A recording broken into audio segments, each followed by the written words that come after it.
Hi, Fiends. Thanks for joining me on another episode of DonnaJean's Coffee House of Horror. I am delighted by my guests today, and I believe you will be as well. We're going to be talking about a film, 1BR, and we've got the producer, Alok Mishra. We've got an actor, Naomi Grossman, who you probably know as Pepper from American Horror Story. And we have my lovely co-host, Jennifer Partenio. Join us.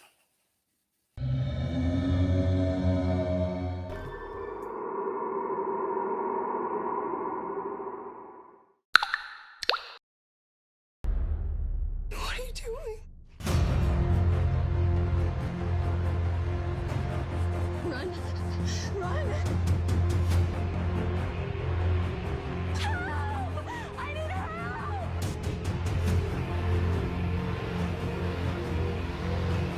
How could you do this? I just want to go.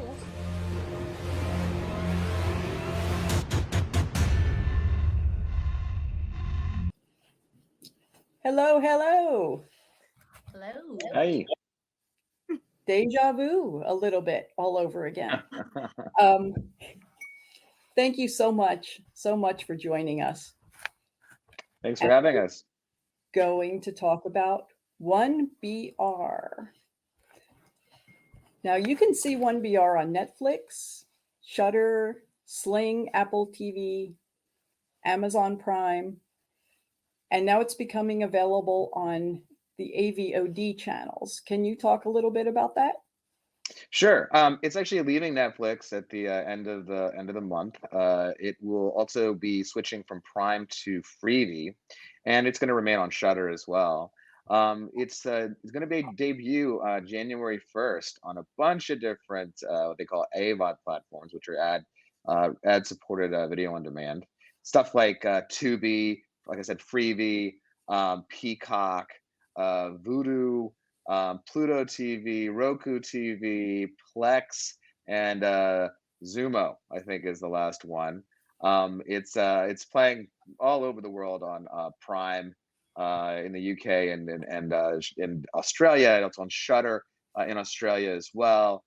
It's named named different names all over the world too, is another thing to be aware of. No one knew what the real estate abbreviation 1BR is very common here in the States and Canada and so forth, but no one knows what that means in England nor Australia. So they had to change the name to Apartment 1BR over there. It's called Welcome to the Nightmare in Germany. And what's it called in Japan, Naomi? Madhouse. It doesn't get any less racist. Fortunately, the Zoom the Zoom box is cutting me off right beneath where I've got my hands to bow to you. So I can't be busted for cultural appropriation. Maybe, I don't know. Yeah, well, let's see. It's only a matter of time. Alok is constantly sending me the podcasts that are done in Spanish, about 1BR, and he's always asking me, what are they saying? What are they saying? And I regret to tell him they're mostly discussing what in the world a BR is. They're like, ¿qué es un brr? ¿Qué es un brr? Like, they seem to like it. They just don't know what the heck brr is. Well, they, like I said, they've called it different names even in those countries and stuff. Like I said, Vecindario or whatever it is, the neighborhood. Vecindario, yeah. Vecindario. That translates to the neighborhood, and that's the name in like Mexico, I want to say, and Spain and places like that. But like I said, it's called all kinds of different things all over the world. But we're just happy that people want to watch it. Really, Right. That's the main thing. We don't care what you call it, as long as you watch it. The fact that it's on so many streaming availabilities now, and then it's going to be going up onto even more, really just there's no reason that anybody out there watching this right now can't find it. There's no reason. And it's free. It's free for these channels. You just had the exchanges that you have to watch a couple commercials, and I've said before, the commercials are so short that you won't even have time to go to the bathroom. Like, it's going to be a thing where you think you do, and then you're going to come back and the movie's already playing. Back it up, that kind of thing. So you have to So watch it on your phone so you can take it with you. I mean, that's another solution. I mean, I don't suggest anyone should watch anything on their phone if they have a TV, but or computer, a bigger screen. I mean, but yeah, you could do that if the mood so struck you. Yeah. So it's going to be on all those platforms, but especially watch it on Freevee or Tubi because they pay us a little bit more, if you know what I'm saying. Like we could use that sweet 22 cents that you might be giving us if you watch the whole thing, which we Couple think you more will. cents in your pocket. Yes, I mean jingle jangle, every little bit counts. So before we go into this anymore, you kind of had some warning. I'm going to mention about the cat scene. The cat scene. And Cat scene is sadly one of the things people seem to if they even haven't watched the movie and they've heard there's a cat, some harm comes to a cat, then they immediately get very sensitive and they will say, I only watched the cat scene, or I didn't even watch this movie, half a star because you've killed a cat or you've done something awful to a cat. It's in the trailer, by the way, so I don't feel like we're giving away much. But it's not a right. real cat, just so everyone knows. It is a shitty piece of plastic that was so crappy looking. I mean, we love our production designer and our prop master. They usually did a knock-up job with almost everything, except for that fucking cat. Like that cat was so ugly looking, so bad looking. We had to put like fake VFX smoke over it to hide it more because it looked so bad. And also, I'll say this: the scene is like a second long. If you literally just turn your head for a second, you would miss it. So it won't hopefully affect your, enjoyment of life and everything else. Like a fake cat, not real. We didn't kill anybody. We didn't kill anything. Our writer director David Marmer loves cats so much, and in fact, if he was here, he'd actually see cats like crawling across his keyboard because he has like he loves cats, and this is the worst thing he can imagine in his head, and this is why he put it in the movie because it was a thought that frightened him and horrified him, and this is what happened. So, but again, this is no harm to any actual animals came up, and Right. I can tell you this: that cat was like fantastic actor. Can I just tell you this? It's ironic because a cat's name is Giles, right? And the guy Uh-huh. that plays Brian, his name is Giles Matty. And we also had the cheating nurse or whatever that her father is doing something with. Her name is Haley Giles. So we had three Giles on the project, right? And so what we would do as a goof, because this cat was so good, right? This cat was amazing, and we were like, we'd call Giles Matty, the actor, out. We'd say, hey, come watch his cat, come watch his cat act, and like he'd get it in one take, and we're like, that's fucking one take Giles over there. What happened to you? What happened to you? Like no, but Giles Matty is actually a fantastic actor. We always do that. That's a funny story we always tell. But he's a great actor. A guy can like cry on cue. He's amazing. He can cry 8 different ways. He's just like our lead. What am I blanking on her name? Nicole Bryden Bloom. Like she's an amazing actress too. She can cry, 8 different ways. And we were very lucky to have them. As we almost didn't have them because we had other people casted who dropped out like 4 days before production, and we Ah. brought them on like seriously last minute. It was insane. Yeah, it was one of the many horror things, the horrifying situations that we had that befell us in the production of this fine film. The horror of But I'm making still always shocked that people ask about the cat because yeah. it's a horror movie. I mean, you have a horror podcast. Like, why are you ever surprised by it? I mean, that you literally signed up for that. You know what I mean? Like, and I don't know. It's not like Cannibal Holocaust where you're watching, you may be actually seeing an actual tortoise get mutilated, right? This is like, no, this is very clearly magic of movie making where nobody's watching the new Dahmer series for fear that there's actual gay men being harmed in the making of this television series. Like, definitely not. If anything, their careers are being made. Like, it's not. It's It's not real. Again, it's so weird to me that you can watch Right. like a million people, like a massacre, like an actual Holocaust happen, no problem. But like, put a cat in an oven. Actually, truth be told, Marmer wanted to do something even worse to that cat, and we were like, you can't do that. We can't do that. We were just like, that's too much. That's too much. Well, So, especially in a day and age where everybody loves special effects, you know.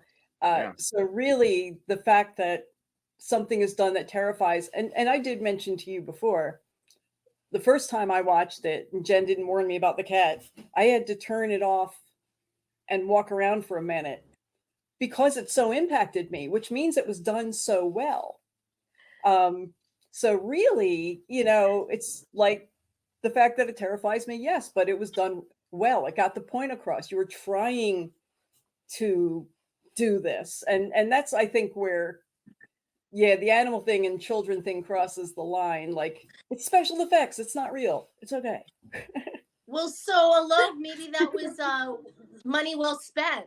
The fact that you had to like throw money at, extra smoke and extra, special effects to make it not look like such a crappy little piece of plastic. Well, Maybe it was just as, that was, well, it's a funny, just as well. I was gonna say this, it's a funny thing though. That's actually one of the parts we didn't have very many disagreements making this film, but there was and I used to test movies for a living. I did market research for film for 18 years. I did test screenings for all the different studios here in town.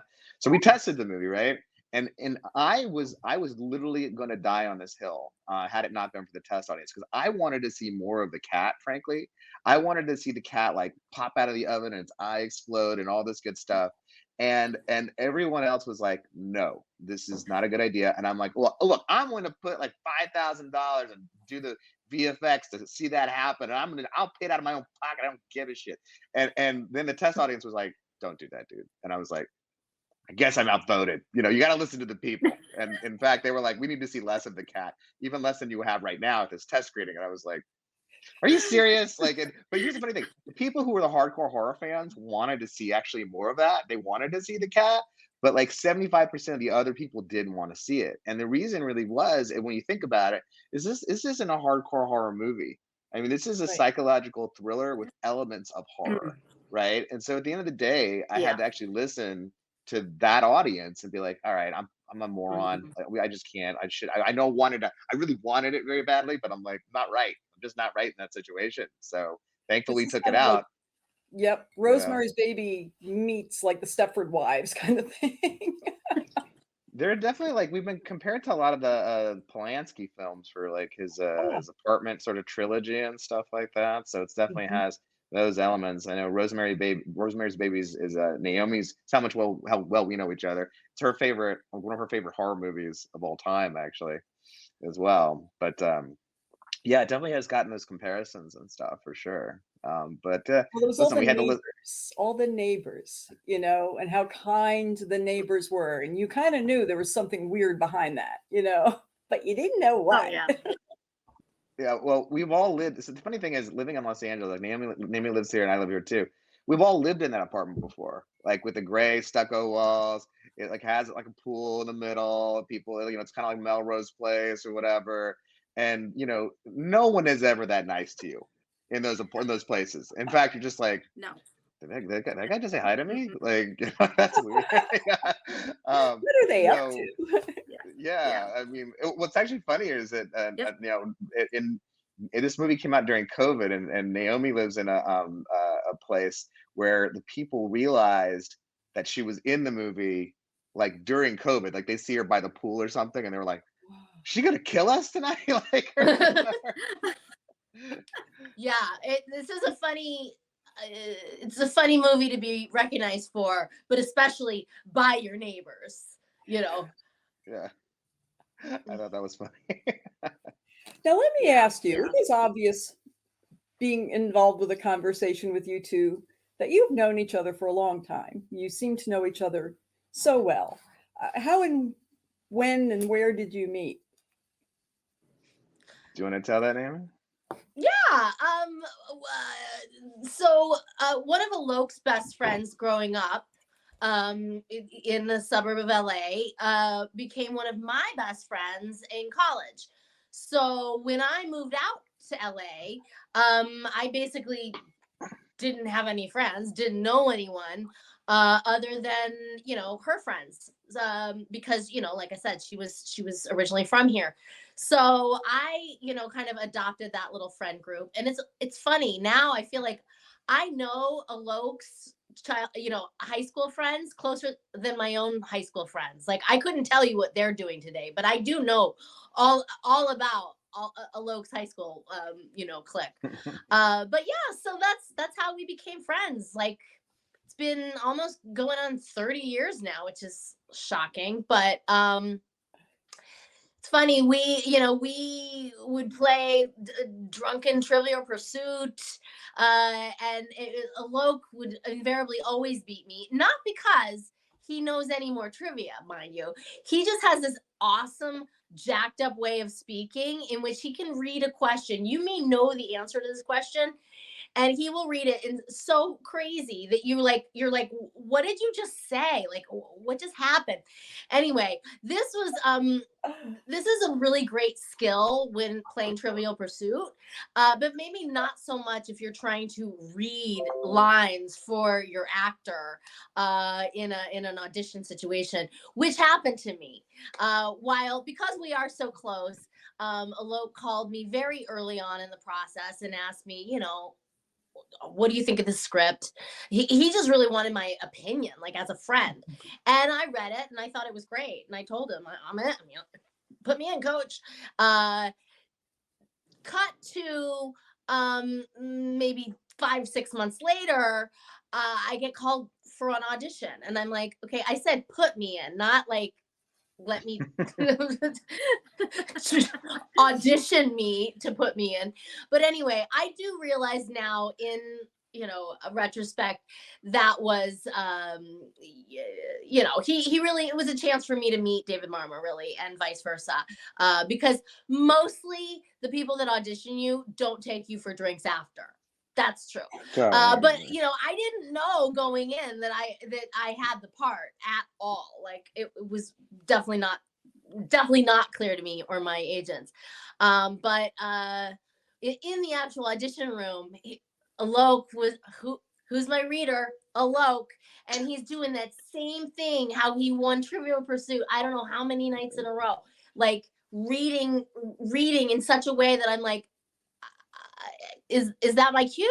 Like I wanted to say, like, dude, are you on my side? Like, you're not trying to beat me at this. Like, don't you want me to get the part? Like, what are you doing? In independent film, you wear many hats. I'll just say this, and we couldn't afford maybe a reader, and so I read it. I'm not a trained actor, I'll say that. And anyway, she had the part. By the way, it was just to see if to make sure that Marmor thought she was the right person for the part. And in fact, I think she had read for another part too.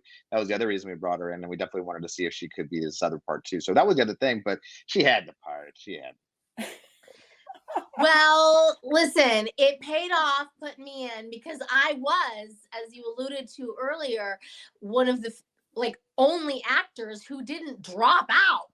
Like literally the whole cast just up and pieced out a week before we started shooting. And I didn't. I remained loyal. I stayed the course. Well, But we of course appreciate that, but yeah, we did have a traumatic. We had a lot of traumatic instances that occurred on this film before it even, while it was being made, before it got started, and then even to some extent during. We like she said, we lost our cast like 4 days. Like here's what we did: we had this TV actress who I cannot mention, has a very big following and the whole thing. And as greedy producers, we were like, oh my gosh, if we hire this young lady, it puts us in the black already. We'll be able to sell this all over the place, and it'll be great.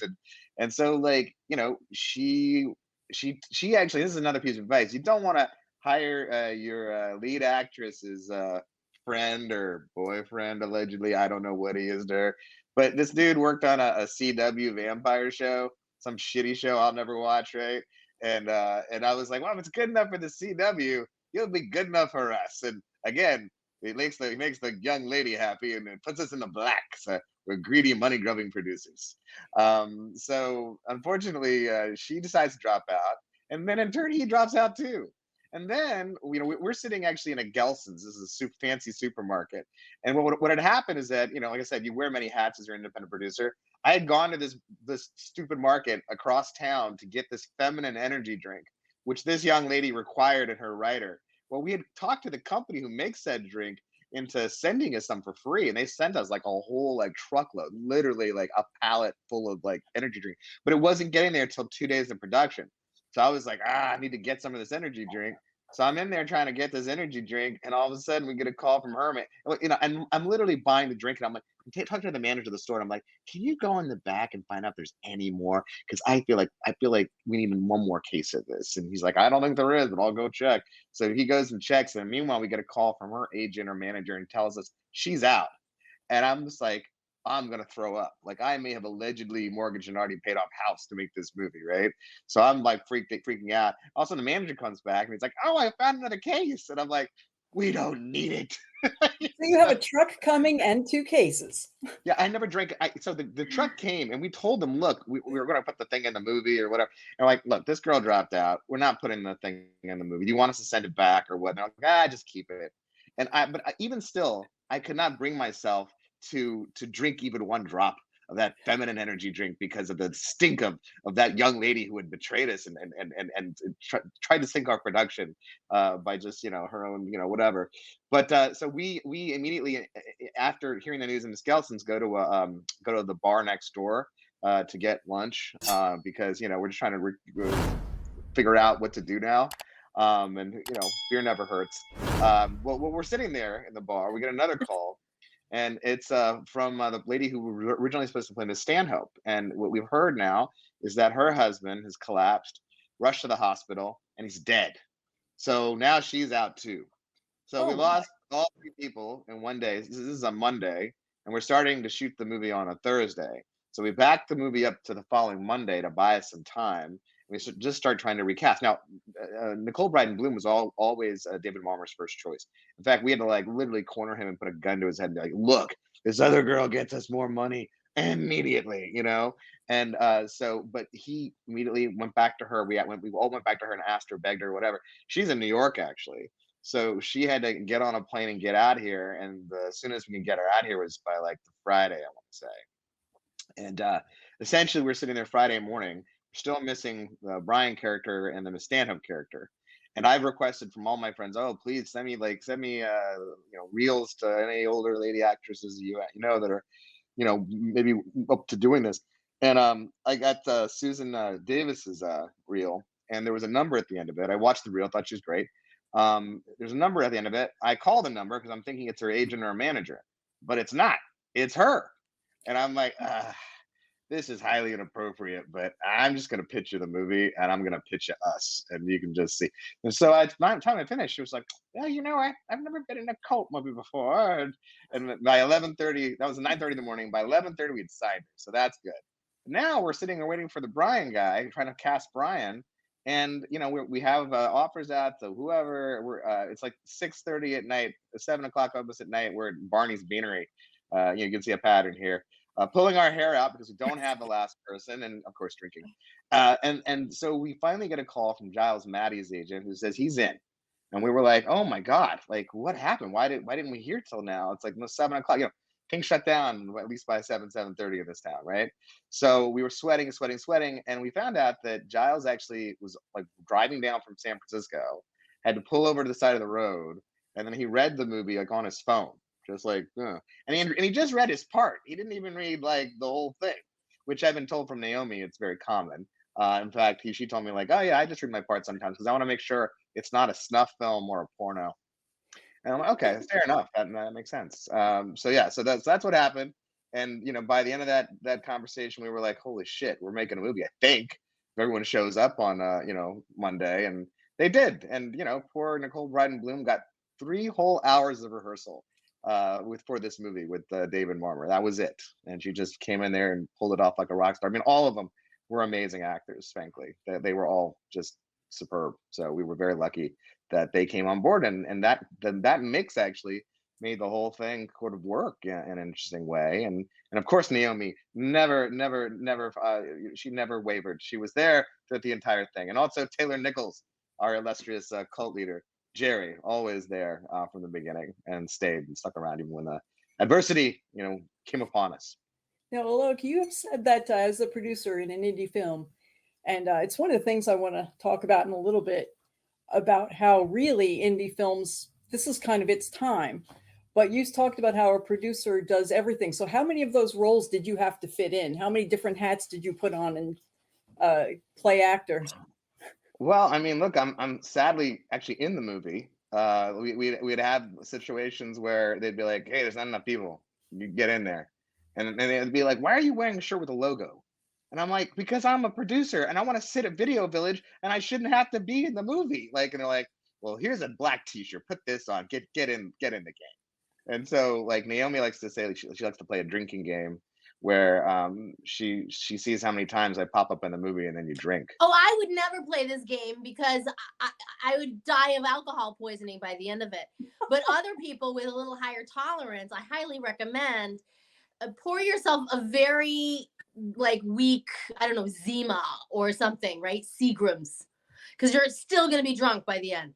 And drink every time you see Alok, crossing in the back, or he's in there at least a dozen times. Drink, and believe me, you will not know your name by the end. Well, to be fair, like we had a huge, nice group of producers who all like were very team players, and we all did different things. Like I mean, I had to go to Costco and go shopping for the crafty every like other day, for example, or we all did different humiliating things that normally you would have a gopher or somebody you'd pay to go do. I mean, I shouldn't have to be gunga din for female energy drink, but I was, like it's just you do what you do. You shouldn't have been the reader, but you were. Yeah, it's true. Next time we'll know for next time. Oh, it's going to be a much bigger budget next time. Oh, I'm not auditioning next time. Oh, I don't think you need to. I mean, I think No. You're good. I offer only. Offer only. Okay, agreed. Offer only. Well, again, no spoilers, but there is some damage done to Naomi's character in the film, but you don't know how bad. So there's definitely promise that your character is in the second part. So has to happen. Yeah, I mean, yeah. You could definitely suppose that certain people survive the first movie clearly and stuff, and certain people don't. But there's no telling who. Yeah, other than the cat. Other than the cat, yeah. We don't want to spoil things, yeah. Now, how did you both individually find out and get involved with 1BR? I'm not even going to try to pronounce it in any of the other languages.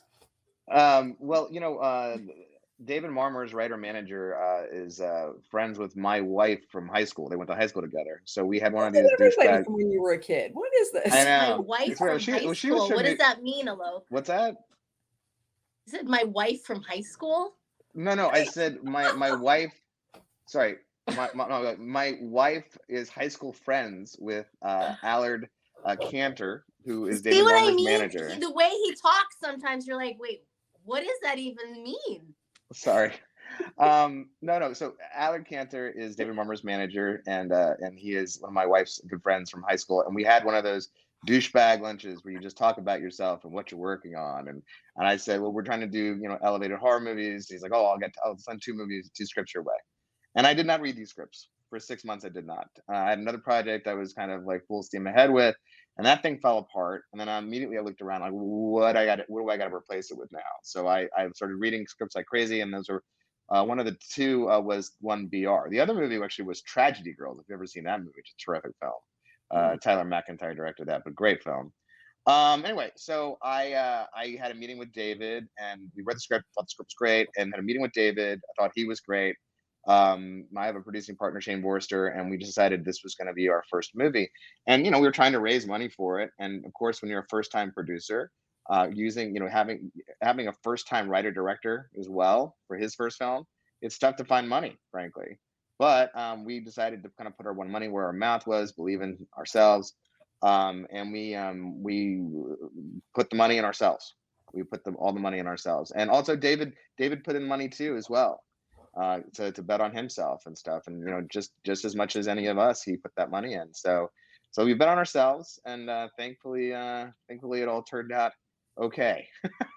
It's the film was premiered at Fantasia Fest in 2019 up in Montreal, and then subsequently went on a huge festival run, very successful festival run all over the world, literally from Australia to Melbourne to Manchester, as I like to say. It was all over the place, 17 different festivals, and then it opened up April 2020 on VOD. It was supposed to have theatrical release, but because of COVID, it did not, sadly. But it did very well on Netflix. Did very well on iTunes to start, and so well. It did so well, in fact, that Netflix, who had rejected the film twice, we showed them the numbers, and they're like, "All right, we'll take you. We'll give you very little money, but we'll take you." And we're like, "Okay, thank you, Jesus!" Like, we're just so happy to getting no money from Netflix, and so we ended up debuting on Netflix August of 2020, and this is like during the heart of COVID, right? Right. And so what's interesting about it, there's something kind of very meta about it, because like this is a movie about not trusting your neighbors, and in fact, a lot of people weren't trusting their neighbors at the time. So it debuted on Netflix at number 5, stayed at the top 5 for 8 days, and got to number 1, in fact, which was a real, like, at least we knew, like, I don't have 73 million like households or friends to watch this film. People discovered it on their own at the end of the day, and then watched the film, and we were so happy. In fact, we had knocked Jamie Foxx's Project Power out of the top spot, and we texted him and we said, "Hey, sorry dog, sorry to take you out. The game recognizes game," and he was like, he didn't write us back. but it was a very happy day for the fact that we got into number 1, and it was really it was our amazing cast. It was the marketing plan. It's the fact that David Marmor actually made a really good movie, and we had like great editors and great sound people and different we had a small team, and when you don't have a lot of money, it takes a lot of time. So having shot in 2017, and then having done some reshoots in 2018, like in August, it literally came out 2020. Like, that's how many years these things take. These projects take some time. But the good news was that we were very patient, and we all had the same vision for it, and we would rather like lose the money than make a bad movie. Was the idea. Like, no, we weren't pressuring like David to speed up or do whatever else. We knew we needed to have reshoots on it. Like, we went back and got the ending that you see now in those reshoots. In fact, we shot 2 endings, which maybe one day we'll have on a special edition like Blu-ray or something.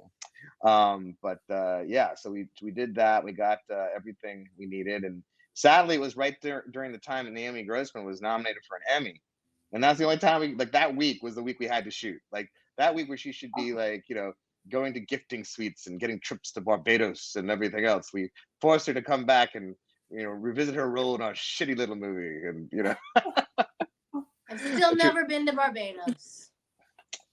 Yes, if only she had been to Barbados, she probably would have been trapped there. Frankly, Neither have with COVID. But she was a real trooper and a real friend for coming back. Now, We always had it not appreciate it. been for COVID, I'd have even found this movie. Had it gone to theaters where we're located, not a whole lot of independent films actually make it to our local theaters. And my husband and I go to the movies every Tuesday for the past almost decade at this point. It's our date night. Sometimes if they have like more out, then I'll do more. We'll do more. So we were trying to maintain date night at home and looking for movies we had never seen before. And so I was just like scrolling through Netflix, and I was like, you know what? I was like, I love psychological thrillers. So I was like, I think we're going to give this one a try. So, and the rest is history. Well, that's awesome. So you actually shot pre-COVID and had the good or ill fortune to come out premiere during COVID. And that is one of the interesting things I've noticed doing kind of my weird little interview show. How my show started was volunteering at conventions and loving to hear what the people I was working with were talking to people about, and started doing interviews at conventions. Then COVID happened, and that's how, along with David and Jennifer, we started doing things online. But we became very aware of the indie world. And it seemed as though the indie world, through Indiegogo's and all that, just kind of exploded because the major motion pictures, they were not making movies at that time. Have you noticed a difference being an indie filmmaker? Have you been able to benefit from any of this kind of a change of a perception? Because certainly, and especially right now with Terrifier 2 being in the theaters and being requested by people and it being an indie movie, are you noticing any positive difference that this might benefit you and what direction you're going? Well, right now, what's interesting is that the studio system is making a lot fewer films, and they still have megaplexes, and they still need content for those things. And so, Terrifier 2 they're goddamn geniuses. Steve Barton and that team, they were able to look. Let's be real. The last Halloween movie left something to be desired, if you will, A and they lot. very, very, very Yeah, wisely yeah, came definitely. in, and they filled there's sort of a halo effect that happens in October. If there's some of the stuff's kind of crappy, well, people they still want to see something that's kind of good, and so they were able to see Terrifier 2. And by the way, not that movie is not for everyone. I love the film, but this guy tears someone's skin off, it pours bleach all over them, and then mashes salt into their skin. And then this is one of the deaths. There's like a bunch of shit like that in that movie that's just uncomfortable. And for me, I love this kind of stuff. I was turning away and questioning my life. I was like, what am I doing? What have I become? Like, why am I watching this? And I've seen it twice, by the way. But I'm just saying that I was questioning my life when I was watching that movie. But to answer your question, like there's a lot of I think promise in certain ways. It's about the marketing and awareness, right? Mhm. And Terrifier had, it had the All Hallows Eve of thing where they had, Art the Clown instead of the connective tissue between these anthology stories. And then it had Terrifier 1, which was a good movie, not a great movie, but a good movie. They're trying to reinvent like the, Boogeyman, the Jason, Michael Myers, whatever. And they came out 2016 and they did such a good job because it was like everywhere all over, Amazon Prime and every AVOD platform has this movie, and it's like in the top 10 for sure, right now on every one of these platforms. So they had so much good awareness that they didn't spend any money on marketing this film. So, in answer to your question, is it a good time for independent cinema? Yes, if you can somehow rise above the noise and you have awareness, right? Like right now, since we were like number one on Netflix and whatever else, we probably more than 100 million people, I can tell you this, and I can't tell you why, but more than 100 million people have watched the film that we know of on a conservative level. The If we do, when the sequel occurs, will it be in theaters? Fuck yeah, it'll be in theaters. Like we're willing to take the bet, like for 750 theaters, just like whatever Terrifier 2 did. Eventually got to 1,500 screens, like over Halloween weekend. My movie's made almost $12 million, I want to say at this point, Mhm. altogether. So there's space in the multiplexes for these kinds of films. I take a chance. I have a subscription to AMC and Regal, and so like I see 3 movies a week. So the chances of me taking a chance on an independent horror movie are high. Like I'll go see it. I don't give a shit. Because I pay for it already, Mhm. so I'm gonna go see it. Yep. Yeah. In answer to your question, yes, it's a great time for independent cinema. It's a great time for independent horror. Let's face it. Like, here's what I learned: there's only like 20 good horror movies a year. That's it. I wish we could say we make better movies, or the studios do a great job and whatever. Mhm. They don't. They don't. I used to test these movies. I used to try to help these movies, and I can just tell you, at a certain point, they realize they have a piece of shit, right? And then it's all about the bamboozle. How are they going to cut the trailer so it gives away everything in the whole movie to get you in to come see this movie, right? Like that's what happens. And so I can tell you with like absolute confidence that there's only 20 good movies a year, right? And everyone who's a horror fan should see all 20 of those movies. Right. They're available all over the place. You can get it on VOD. You can pay for it on VOD. Hey, if it's $12 to buy it, just buy it. Like you would pay $12 to go see it in the theater, just buy it, and, whatever. But do your research, understand what these movies are. I think that's the responsibility, but I mean that's also the sad truth. There's not that many good movies, frankly. So, in answer to your question, yes, it's a great time for independent cinema. It's a great time for horror movies. It's a great time, like all over the world, these films are loved. I mean, our film had no star. I mean, has a very amazing Naomi Grossman, but in terms of like Tom Cruise or somebody like that, this movie doesn't have anybody like that. But somehow this movie got to #1 in Australia and New Zealand, and then #1 all over the Middle East. I don't know why. It's in the top 50 still in the Middle East. I don't know why. I feel like, and it's a lot of women that are watching it. Actually, is what we heard, and we're wondering if they're watching it with such intensity because this is their life. They can't get away. They're trapped in their houses and stuff like this. Who knows? It could be anything. But but my point is that horror movies and independent horror movies translate all over the world, and if you had something that's even halfway good, then you can make money with it. You can make money with it, and I think that we're going to have a renaissance of sorts with AVOD platforms and so forth.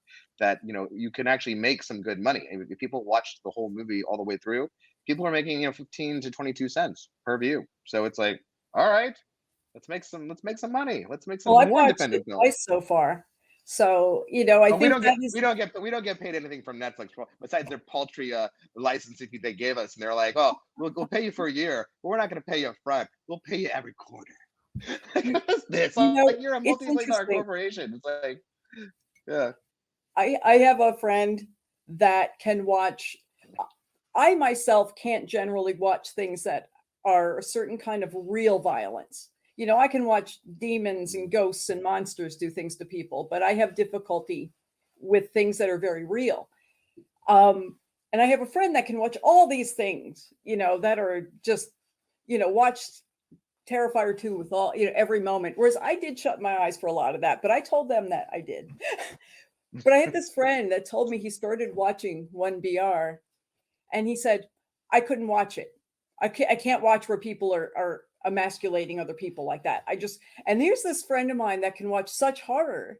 And I'm not saying his name because he'll be seeing this. I don't want to embarrass him, but it really is. It's just the psychological horror can get to you in a way that other horror doesn't. I mean, I think it's true. I think that I mean, I have trouble since I have a kid. Like I have trouble watching children getting killed and stuff. Like that somehow bothers me a lot more than it ever did before. It didn't before, but like now I'm like, I don't know. I don't know if I want to see that. So it's interesting to see what kinds of horror people actually can stomach and can't stomach. Yeah. There's all different colors of the rainbow in horror. I keep mentioning that Dahmer series, but I got physically ill watching it after Thanksgiving. Alok thinks I might have eaten and drank too much, but I did not. After eating like an entire turkey leg, and then watching, actual legs like being pulled out of the refrigerator, or out of a vat of acid as he's being, arrested. I literally could. Yeah, it was not good. Well, it was not like watching Hannibal Lecter. That is completely fantasy. It's very different when it was a real Right. story. I actually didn't The watch fact all that of this it actually myself. happened. Ugh, crazy. Now, we've touched on a little bit about there being a sequel. Is there anything that you two can share about that? Is it being written? Are you talking about it? What are your thoughts there? It is going. We're gonna get the final draft the 23rd of December, I want to say, and from that we're going to put everything into motion. I don't want to say. Here's the thing: we try to keep things quiet. We try to J.J. Abrams things a little bit, so we don't tell anybody what's going on, and then it just all of a sudden a trailer appears, and you're like, okay, what's going on here now? So it's better to keep things like he has a whole thing about not telling you what's in the box. Well, we know you'll pay to see what's in the box, so why don't we wait and just start whetting your appetite at the appropriate moment so that you don't forget about us. You know what's coming. It's not out yet. We're not going to go to bombard you with too many things, but then the week before it comes out, you'll see it everywhere. Like, hopefully is the idea. Janice is back. I think, well, again, we're gonna JJ Abrams it. So, but we do know she's still alive. She's looking for love, I mean, the fact is I'm single now, right? My husband's been killed. And we never got a chance to tell the story of the hot felon, but at one point in this, Alok mentioned the many dramas that befell us through the making of this movie. And the fact is, at one point in the schedule, we had a production truck go missing and was actually stolen by a truck stealing ring. And one of our PAs, who was being paid to basically like watch the truck overnight, saw it being stolen and just gunned it and followed the truck as it was being stolen. He called the cops. The cops asked him to, please stand down. And he was like, I will not stand down, not until you get behind this car. So sure enough, I mean, he really saved the day.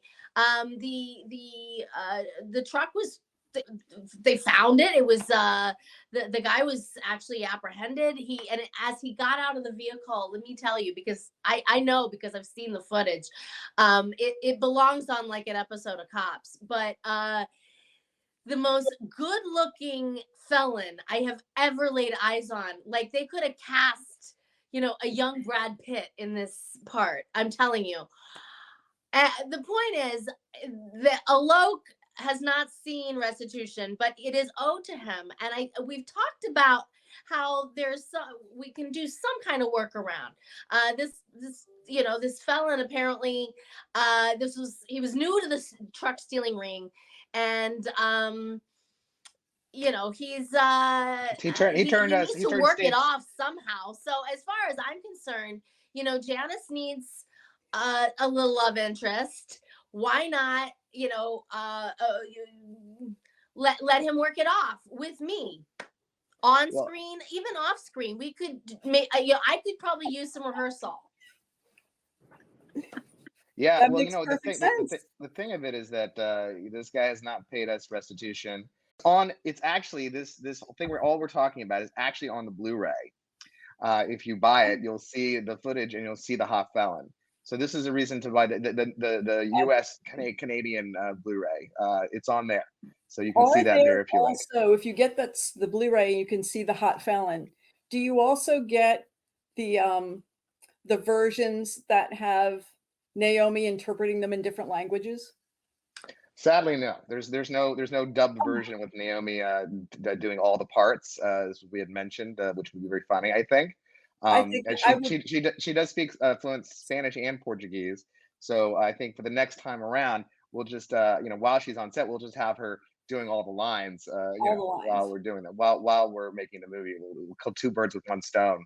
It'll be excellent, and it'd be a nice stretch for her to see her doing parts, men parts, girl parts, baby parts, whatever, like all in Portuguese. Cat parts, yeah.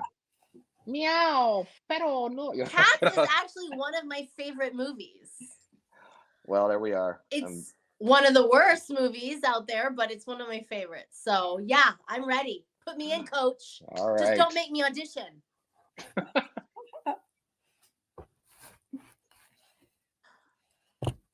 I'm going to ask this, and I hope it's not. I hope it's appropriate, not inappropriate. But Naomi, since so many of us came to know you and love you as Pepper in American Horror Story, how did you end up getting involved with that? Because boy, that's that. I mean, what an amazing role, first of all, and just how well you pulled it off. But I can't have you here and not ask you that. So. It was just an audition like any other. Basically, I had an agent at the time who wasn't particularly good, actually. He just, read the breakdowns. Breakdowns are basically electronic service, which is put out to all the agents and managers in Hollywood, telling them what any given production is looking for at the time. And, in this particular breakdown read, 4 to 5 feet tall, possibly malformed, childlike actress. And, the fact is I was short enough. So I obviously, my agent must have seen that and probably looked up in his database, like, okay, who do I have that's 4 to 5 feet tall? And I just barely squeaked by. I'm glad I didn't lie for that half inch. But yeah, I mean, I got the call for the audition, and I contacted a good friend of mine who watches all the TV and, get the skinny from him. Of course, he filled me all in on season 1, which of course didn't actually help me. But at the same time, at least I got a vibe of the tone of the show. And the audition itself was comprised of both a little improv, which is perfect because that's totally in my wheelhouse. I come from improv comedy. And then I also had to do a monologue of Jessica Lange's from season 1. Again, didn't make any sense to me. Like, I didn't know why they were asking me to do, be an adult for the first, 3 minutes. And then we're going to give you a ball and we're going to ask you to basically play a 4-year-old trying to get us to play with you. And so now, I mean, in retrospect, I understand what they were going for. They wanted to see that I had range, right? That I could go from, this evolved Pepper to this, young, innocent, playful Pepper. But it didn't make any sense. I remember leaving thinking, ugh, great. That's the audition I, nail. Because I did a good job. And yet I really didn't think I stood a chance. I mean, this was pre-COVID days, obviously. So these were in-person auditions, which is always a bit of a mind F. You're basically there with all your competition. All your frenemies are in the room. And so that's the one thing I really haven't missed, since COVID, is having to see my frenemies regularly. I get to just submit my tape and call it a day. But yeah, so, there was no indication going in that this role was going to change my life, or, there was just no way of knowing that. It was really just an audition like any other. And that's why to this day, I audition all the time. And I don't know, maybe the roles I'm going out for are going to change the course of, television history, or maybe I'm gonna wind up on the cutting room floor. You really kind of have to just do your best hoping that they don't, and not making any assumptions that they will. That's how I see it. Which kind of leads me to the final thing that at least I wanted to ask you both, but if there are any stories about the filming of 1BR, maybe after I ask you this question, if there's any particular stories you'd like to share, feel free to do that. But my last question would be, if you have any words of advice to aspiring producers or actors, what would those be? Try to build in more days to the production, especially if you're dealing with a first-time writer director, or you're producing for the first time or whatever. I would say build in more days for sure. That's what I would tell you. I would add to that only because Alok is so generous with his knowledge. For a lot of times, these podcasts he does are like masterclass in producing. So, I might follow Alok Mishra and do everything he's doing. Like, I I would listen to these podcasts and take notes. He also did wrote an article for Movie Maker magazine, in which we've recycled a lot of those stories here today, but a lot of the sort of travails of making 1BR and a lot. I mean, he's very smart, and all this market research he did, those 18 years worth, he's using that knowledge. I mean, David Marmor made a great movie, and people got to, it got to #1 that way, but also there's a lot of strategizing. There's a lot of, which I don't, we make all these jokes about Alok being the gopher, getting the feminine energy drink, or working as the background extra, or acting as opposite me as my reader in the audition. But the fact is, his brain, he's constantly thinking about, like, okay, if I get Naomi and 100 other friends to all buy this movie at 11 p.m. on a Wednesday, right before it rolls over to Thursday, like we can maybe break the iTunes horror chart. Like, that's what's going on in his head, and sure enough, he managed it. So Yeah. I just don't think he's giving himself enough credit. Naomi's very sweet about everything she says. I appreciate the kudos in that regard. But look, we had a great team. We had a very good movie, not an excellent film, but a very good movie in terms of the testing. That's what it taught us. So we knew we could go to journalists and not be fearful about getting hopefully bad reviews. We could offer, we'd see, movies on Rotten Tomatoes had shitty scores. I'm like, who gave that movie a good review? Let's go pass them the movie to see if they'll give us a good review, because if they like that piece of shit, they're gonna love our piece of shit, right? Like, we would do stuff like that. So anyway, long story short, it was a team effort.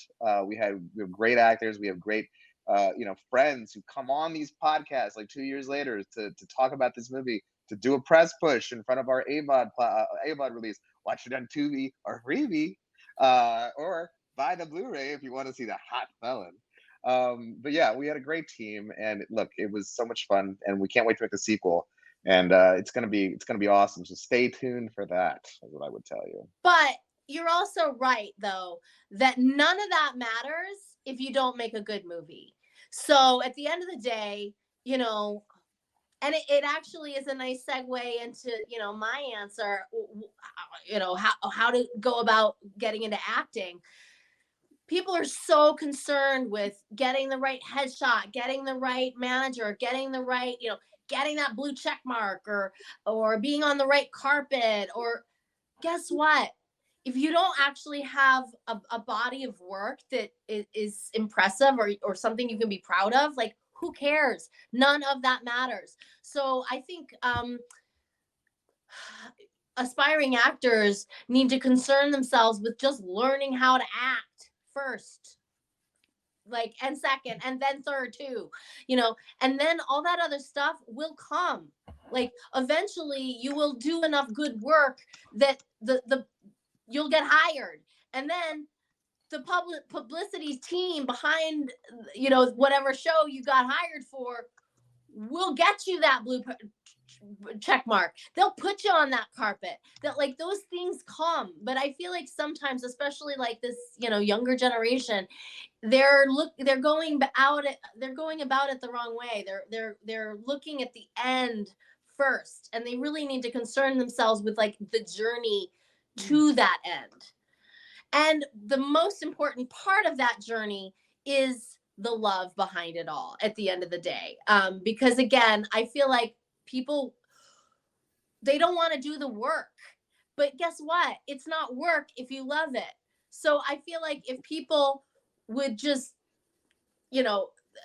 again, don't shy away from the work. Quite the opposite. Jump in both feet, and love it. Really, really, truly love the work, not love the idea of being rich and famous and walking red carpets, because there is no guarantee of that. In fact, you can probably walk those red carpets without the work, but who cares? What's the point, right? I mean, if you don't have work you're proud of at the end of the day. Does the plumbing do that every night? Do what? So tired all the time. Do you hear that noise? I do have to wrap things up, unfortunately, because I have some familial responsibilities I have to go take care of real quick. But I appreciate you having us on, and I appreciate you getting the word out about the film again to your listenership. And please watch it on Freevee and Tubi if you get a chance. We would appreciate it. That would help us out, and you'll be ready for the sequel. And it's free. It's free. And by the way, just as a throw out there, I would love to do this again about the sequel when you're ready. Sure. Of course, we'll definitely put it in the books. You guys out there, 1BR, or however they say it if you're in another country, check it out. You're gonna love it. Thank you. Thank you. Thank you. Thank you.